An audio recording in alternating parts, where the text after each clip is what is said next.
મુક્તાનંદ સ્વામીના પ્રાદુર્ભાવ પાછળ એક મહાન સંતના સમર્પણની અદ્ભુત કથા રહેલી છે. અમરેલી સૌરાષ્ટ્રના સુપ્રસિદ્ધ સંત મૂળદાસના નામથી કોઈ અજાણ નથી.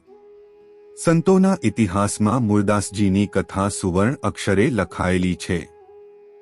પ્રીતમ વરની ચુંદડી અને અમેરે વટાવા જીરે વાટના જેવી એમની રચનાઓ લોકહૃદયમાં અમર છે. વર્ષો પહેલાની વાત છે. મહાત્મા મૂળદાસ ઉનાદીવ બંદર વિસ્તારમાં વિરાજમાન હતા. એક દિવસ સંત મૂળદાસ ગામની બહાર ભજન કરતા કરતા વિહરી રહ્યા હતા. અજવાળી રાત હતી. ચાંદો માથા ઉપર આવ્યો હતો. એવામાં એમણે નિર્જન વગડામાં કૂવાને કાંઠે એક જૈન સાધ્વી બાઈને આત્મહત્યા માટે આવેલી જોઈ. વસ્તુસ્થિતિ એ હતી કે આ જૈન સાધ્વી બાઈના ઉદરમાં કોઈનો જીવ ઉહરતો હતો. પોતાના પ્રેમીની લાજ બચાવવા એ બાઈ આત્મહત્યા કરવા તૈયાર થયેલી. બાઈનો જીવ બચાવવા મહાત્મા મૂળદાસે કોકનું પાપ પોતાના માથે ઓઢી લીધું અને જગજાહેર કહ્યું કે આ પાપનો બાપ મૂળદાસ છે. લોકોને આબરૂ, માન, પ્રતિષ્ઠા જીવ કરતાંય વહાલા હોય છે.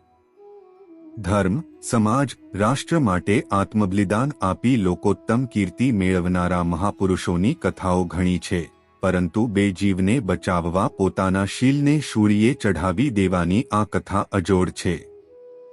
પોતાના શીલની કુરબાની આપીને મહાત્મા મૂળદાસે પોતાના સંતત્વને કસોટીની એરણે ચડાવ્યું હતું.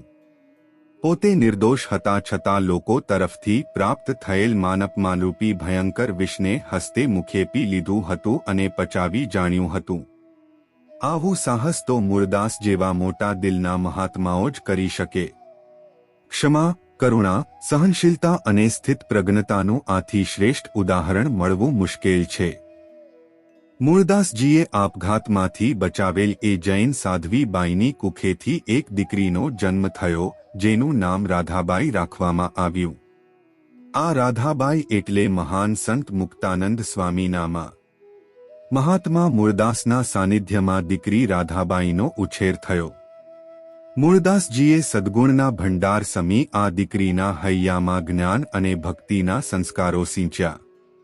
મહાત્મા મૂળદાસજીએ સમય જતા રાધાબાઈના લગ્ન આનંદરામ નામના વિપ્ર સાથે કરાવ્યા. આનંદરામ પણ અત્યંત ગુણિયલ અને સદાચારી હતા. મહાત્મા મૂળદાસના સત્સંગથી આનંદરામ અને રાધાબાઈના હૃદયમાં ભગવાનની ભક્તિ સોળે કળાએ ખીલી હતી. આનંદરામ અને રાધાબાઈ અમરાપરના રામજી મંદિરની સેવા કરતા, રામાયણનું ગાન કરતા અને ગામલોકોને સત્સંગ કરાવતા હતા. સમય જતા વિક્રમ સંવત 1814 પોષ વદી સાતમના પવિત્ર દિવસે રાધાબાઈની કુખેથી એક મહાન મુક્તાત્માનું પ્રાગટ્ય થયું, જેનું નામ મુકુંદદાસ રાખવામાં આવ્યું. આ જ મુકુંદદાસ આગળ જતા મુક્તાનંદ સ્વામી નામે પ્રસિદ્ધ થયા. મુકુંદનું બાળપણ અમરાપરમાં વીત્યું. તેઓ નાનપણથી જ રામાયણના પ્રખર અભ્યાસી હતા. દેખાવે ખૂબ રૂપાળા હતા, કંઠ અત્યંત મધુર હતો.